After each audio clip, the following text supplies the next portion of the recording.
Hi friends, welcome back to my YouTube channel video. Today I will guide you how to enable or disable isolation. So in this video you can see I have logged in my Sophos Central. After that you can select your products. My product is Endpoint Productions. Now I have clicked here. After that select policies.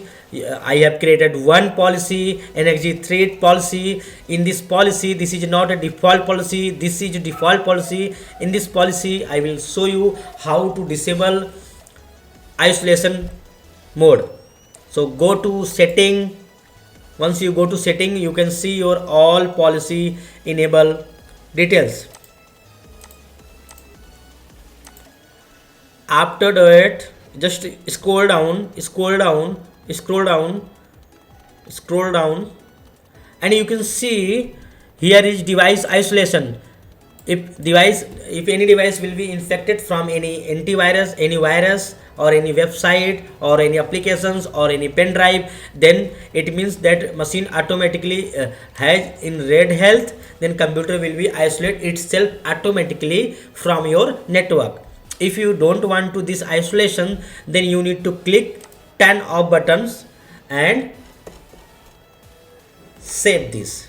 Once you click on save this, that icon will be disabled. So if any machines in your organization or client, that client will be not isolated, but you will receive email notifications and Sophos Central alerts. One device is status health not good. You can see this pop up on the Sophos Central dashboard. Here are high alerts, medium alerts, low alerts. You can see if any health in red, then automatically if you enable isolation mode, then automatically that device will be isolate. So in this video I have just guide you how to enable or disable isolation mode, and please watch correctly this video and apply in your company profile policies.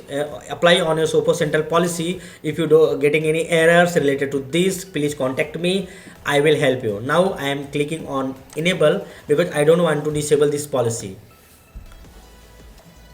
So now I am just click on enable and save it.